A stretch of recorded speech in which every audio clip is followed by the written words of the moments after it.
नमस्कार। कल को हिंदू नववर्ष है और हिंदू नववर्ष का क्या कुछ महत्व है, किस तरह से इसको मनाया जाता है। और आजकल की अगर बात करें तो हिंदू नववर्ष को लोग भूलते जा रहे हैं। तो हमारे साथ आज जो आर्य समाज से हैं जसवीर आर्य जी मौजूद हैं, तो उनसे जानकारी लेंगे कि हिंदू नववर्ष का क्या कुछ महत्व है, किस तरह हमें इन्हें मनाना चाहिए और किस तरह जो हमारे बुजुर्ग थे वो हिंदू नववर्ष को मनाते थे। तो ये पूरी जानकारी के लिए बातचीत कर लेते हैं। नमस्कार जी। नमस्ते जी। जी जसवीर जी, तो बताइए, जैसे कल हिंदू नववर्ष की शुरुआत होने वाली है, तो क्या कुछ इसका सांस्कृतिक महत्व है और क्या कुछ इसका इतिहास रहा है, थोड़ा बताइए। देखिए, मैं सबसे पहले तो सभी को, देशवासियों को भारतीय नववर्ष की शुभकामनाएं देना चाहूँगा। और दुख भी है थोड़ा कि जिस उत्साह के साथ अंग्रेज़ों का साल मनाया जाता है उस उत्साह के साथ भारतीय नववर्ष नहीं मनाया जाता। जी जी। और आजकल पढ़े लिखे लोग, ऐसा लगता है कि उनको जो हमारे पूर्वज, ये जो हरियाणा में कहते हैं ना चैत वैशाख जेठ साढ़ जी, तो अगर ऐसे महीनों की बात की जाए तो उनको लगता है अनपढ़ लोग हैं। और इसका कारण है कि ये चीज़ें हमारे लोगों को समझ में नहीं आई। तो एक महत्वपूर्ण घटना है ये, सिर्फ भारत के लिए नहीं, मैं कहता हूँ सृष्टि के लिए बहुत महत्वपूर्ण घटना है। क्यों है? सबसे पहले तो आप देखिए, शायद 1 अप्रैल से ही हमारा, शायद क्या कन्फर्म है, 1 अप्रैल से ही हमारा नया साल बिजनेस ईयर शुरू हो रहा है। जी जी। ये भारत का ही नहीं, पूरी दुनिया का बिजनेस ईयर 1 अप्रैल से शुरू होता है। 1 अप्रैल से 31 मार्च तक बिजनेस ईयर माना जाता है। सब इसी से मनाते हैं। अब कुछ चेंज करने लगे कोई लोग, वो तो बात अलग है, लेकिन पूरी दुनिया बिजनेस ईयर इसे मानती है। क्योंकि जो फसलों का आगमन हुआ या जिस आधार पर पहले इकोनॉमी चलती थी, वो इसी समय से वो नवीनता आनी शुरू होती थी। ये पूर्णतः साइंटिफिक है और ये बहुत महत्वपूर्ण तिथि है। इसी को मानते हुए हमारे देश में बड़ी बड़ी घटनाएं, जैसे कहा जाता है कि राम जी का राज्याभिषेक इसी दिन हुआ था जी। और आर्य समाज की स्थापना भी इसी दिन हुई थी।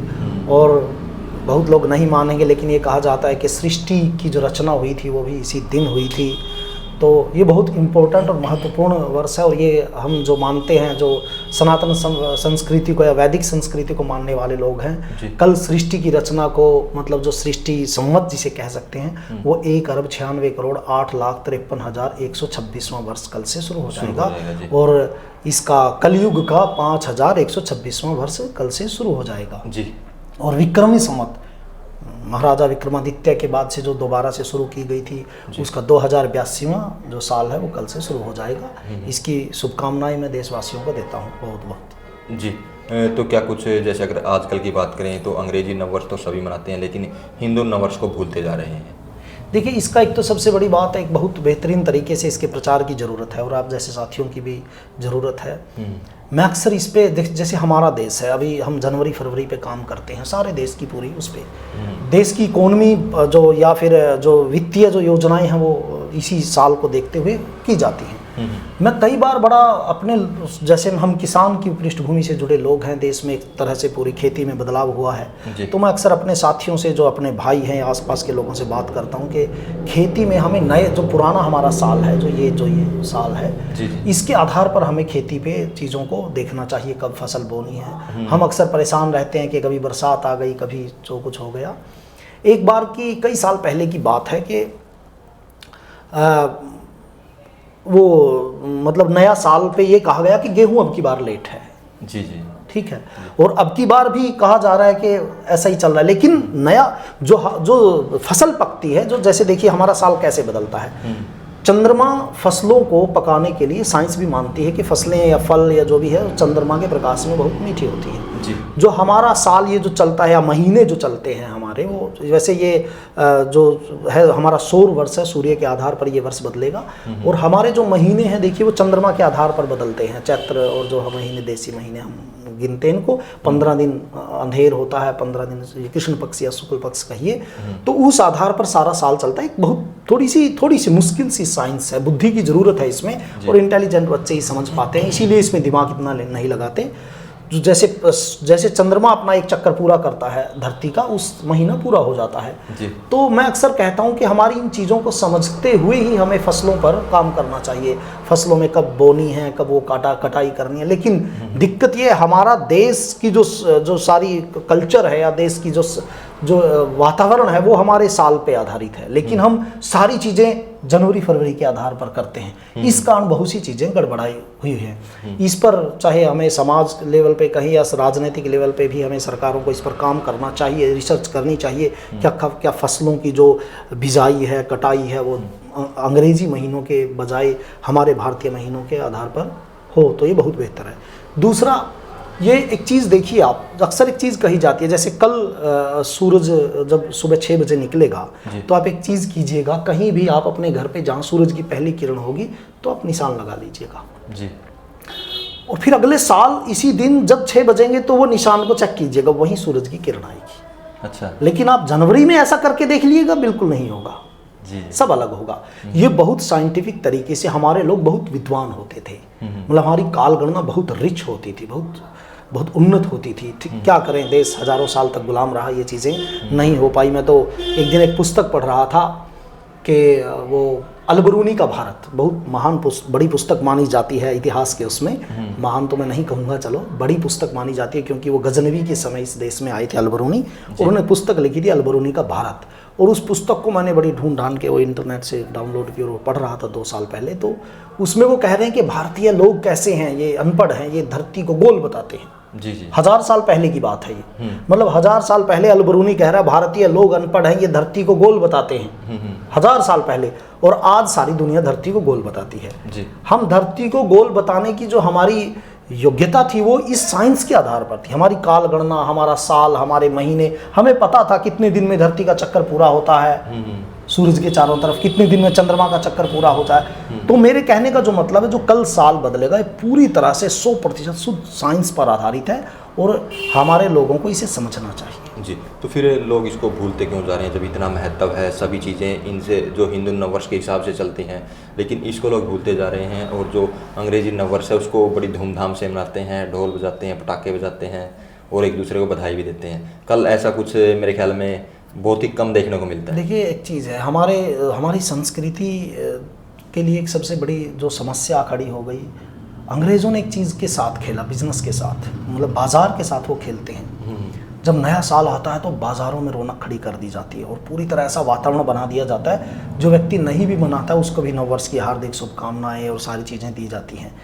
इस समय देखिए एक एजेंडा, एक मतलब नैरेटिव खड़ा कर दिया जाता है कि जो इस दिन को मनाते हैं वो बड़े ओल्ड लोग हैं, वो पुरानी सोच के लोग हैं, भले वो साइंस में उनसे आगे हों। जी जी, ठीक है। मतलब उस समय सर्दी में ठिठुर रही होती है दुनिया, घर से निकलने का मन नहीं होता, कोई नवीनता प्रकृति में नहीं होती है, लेकिन फिर भी वहाँ हैप्पी न्यू ईयर, नया साल आ गया, वो पता नहीं किस वो घटना। देखिए, मैं एक और चीज़ कहता हूँ, भारत में पुराने समय से अगर हम रिसर्च करें, देखिए मैं कुछ लोग हमारे भी इससे मतभेद रखेंगे, होली हो या दिवाली, वो घटना के आधार पर त्यौहार मैं नहीं मानता। मतलब राम जी, इसलिए दिवाली नहीं मनाई जाती कि राम जी आए थे, दिवाली थी इसलिए राम जी आए थे। पहले से दिवाली मनाई जाती थी, वो नवसृष्टि पर्व, उसे यज्ञ कहा जाता है, नई फसलों का यज्ञ। इसी तरह होली थी। और हम प्रकृति के आधार पर त्योहारों का तय करते थे, हम घटनाओं के आधार पर नहीं करते थे। मतलब ये डेट भी, होली कभी किसी डेट को आती है, दिवाली की बात वो नया साल, नए साल के आधार पे आती है ना। हमारा जो हिंदू नववर्ष है या उसे वैदिक नववर्ष कहिए, उसके आधार पे आती है, वो होली हो, दिवाली हो, सारी चीजें। और वो एक इंपॉर्टेंट चीज मैं समझाने की कोशिश करूंगा, जैसे दुनिया में क्या हुआ कि इस महापुरुष का जन्म हुआ, इस दिन ये त्यौहार मनाओ, इस महापुरुष की मृत्यु हुई, इस दुनिया में ये त्यौहार मनाओ, सारी दुनिया इसमें चलती है। भारत में ऐसा नहीं था, ये बाद में हमने उनकी नकल मार मार के चीज़ें की। हमारे यहाँ किसी घटना के आधार पर चीज़ें नहीं हैं, बल्कि प्रकृति के बदलाव के आधार पर चीज़ें हैं, चाहे वो त्यौहार हो चाहे कुछ। जैसे नया साल है, इस दिन नया साल इसलिए नहीं है कि कोई पैदा हुआ था जी, जैसे अंग्रेजों का है, उसके बाद नया साल कर दिया, इस दिन वो पैदा हुए या वो जो, ये तो इस दिन तो सृष्टि का पूरा क्रम बदलता है। नया साल सूरज, चंद्रमा या जो पृथ्वी है, ये जो पूरा नक्षत्र है, वो उस दिन बदलता है, इस दिन नया साल होता है। फिर हमने, चाहे इस दिन श्री राम जी का राज्याभिषेक हो, चाहे आर्य समाज की स्थापना हो, इस दिन को, क्योंकि प्रकृति में महत्वपूर्ण दिन है, इस दिन की घटना को महत्वपूर्ण माना गया, इस दिन वो सारी चीजें कर ली। ना कि ये कि वो घटनाएं महत्वपूर्ण थी। हमारे यहाँ घटनाएं महत्वपूर्ण नहीं थी, हमारे यहाँ प्रकृति महत्वपूर्ण थी। तो जो कल की घटना है वो इसीलिए महत्वपूर्ण है कि इस दिन आप देखिए, बसंत आ गया, आप इससे पहले कुछ भी बीज लगाओ, पौधा लगाओ, नहीं चलता था। अभी हम जो कुछ फसलें हो रही हैं, जो लगा रहे हैं, वो सर्दी ज़्यादा थी, बीज नहीं होता था, उगता ही नहीं था, अंकुरित नहीं होता था। और अब वो बड़ी तेज गति से नए पत्ते आने शुरू हो गए।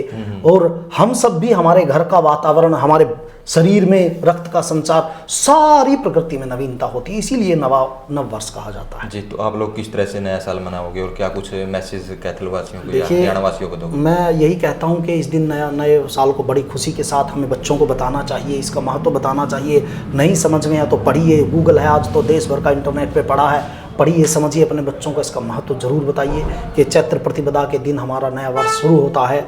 और हम कैसे मनाएंगे? हम तो अभी जो हमारे संगठन की तरफ से जिस विचारधारा से मैं जुड़ा हूँ, हमारे समाज से, वो एक अभियान शुरू किया गया है।